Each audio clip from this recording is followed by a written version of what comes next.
स्वर्गीय चंद्रशेखर जी का निधन हो चुका था और बलिया में उपचुनाव हो रहा था। नौजवानों सुनना आप, और सभा लगी थी, बहुत बड़ी सभा थी। चंद्रशेखर जी के बेटे नीरज शेखर के समर्थन में बहुत बड़ी सभा हो रही थी। तो जनेश्वर जी को भाषण देना था। जनेश्वर जी से पहले आजम खान का भाषण हो गया था और मुझे लग रहा है कि आजम खान 40 मिनट बोले तो इंजीनियर साहब 35 मिनट तक तालियां बजी थी उस समय। और जब जनेश्वर जी का नंबर आया तो जनेश्वर जी ने कहा कि आजम खान ने महफिल लूट लिया है, अब मैं क्या बोलूं। नौजवानों सुनना, एक बात पे बात आ गई तो कह दिया। तो जनेश्वर जी ने कहा कि मैं भाषण नहीं दूंगा, मैं एक सवाल पूछ रहा हूं यहां पब्लिक से, मेरे सवाल का जवाब कोई एक आदमी दे देना, मेरा भाषण खत्म हो जाएगा। तो जनेश्वर जी ने कहा कि गाय के बछड़े में और भैंस के पड़वे में अंतर क्या है, ये बता दो। सुनिए सवाल।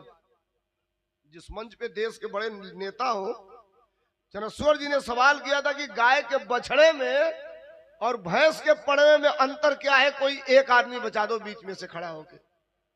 अतः कोई नहीं बोला। तब तक नेताजी उठ गए तो कहे कि नेताजी मैं आपसे नहीं कहा हूं, आप बैठ जाइए।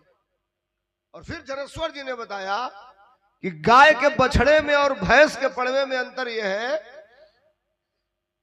कि भैंस के पड़वे को छोड़ दोगे, अगर 20 भैंस रहेगी तो मुंह लगाते जाएगा, लहान से जो ने भैंस का थान भेटा के लोही में मुंह लगा दे।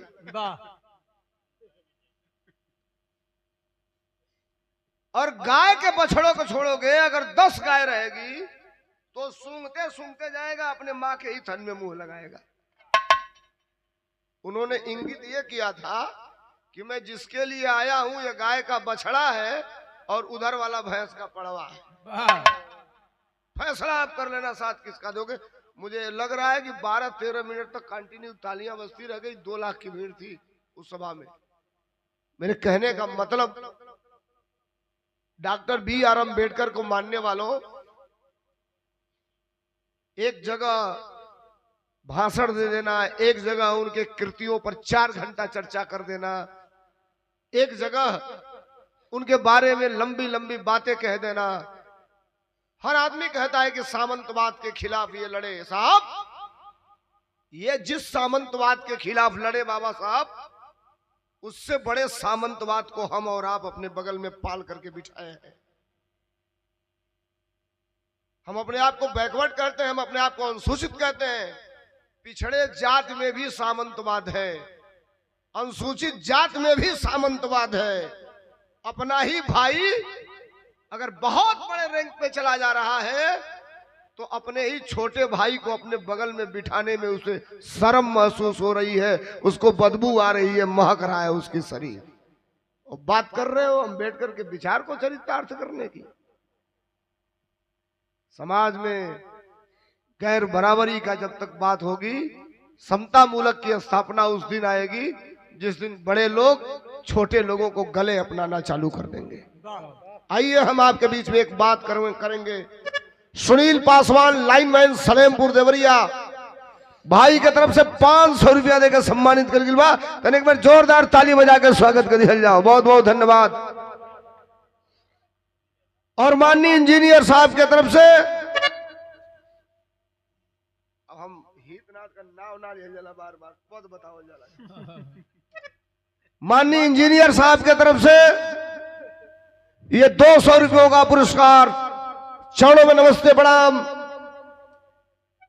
4 करोड़ रुपया तराजू के पलड़े पर रखिएगा और 4 लाइन जो बात मैं कह रहा हूं उसको तराजू के पलड़े पे रख दीजिएगा। लीजिए, हर जगह इसको गाता नहीं हूं, अब बैठ गए तो सुना रहा हूं। और बड़े मंचों पे हमसे बढ़िया भी रहा हर कोई गा सकता है, लेकिन हमसे बड़े मंचों पे नहीं कोई गा सकता है। जब मैं अपने नेता के मंच पे रहता हूं तो 10 लाख 5 लाख की भीड़ में गाता हूं और मुझे कहा जाता है कि 2 मिनट, तो मैं 1.25 मिनट में खत्म करता हूं। उस मंच की गरिमा मैं जानता हूं। एक 4 लाइन की छोटी सी गीत और उसके बाद 10-15 मिनट का एक छोटा सा प्रसंग, कुल मिलाकर के 35-40 मिनट में मैं पूरी बात अपनी खत्म कर दूंगा। फिर उधर से फिर एक बिरहा जब दूसरी बार खड़ा होऊंगा। अब सरोज क्या गा रही है आप देखिएगा, जैसा आपका डिमांड होगा वैसा ही गाएंगे। एक जो मैं बात कहने जा रहा हूं सुना लोग, बिरहवा में धुन तरस का आनंद लिया लो हई। अगर हमके बुलौले हवा लोग तो हमार धर्म होला कि आप जिस पे बुलाए हैं उस पे बात करें। संत शिरोमणि रविदास की बात इस 4 लाइन के बात होगी। ये 4 लाइन में दूसरी बड़ी बात कहने जा रहा हूं। का मास्टर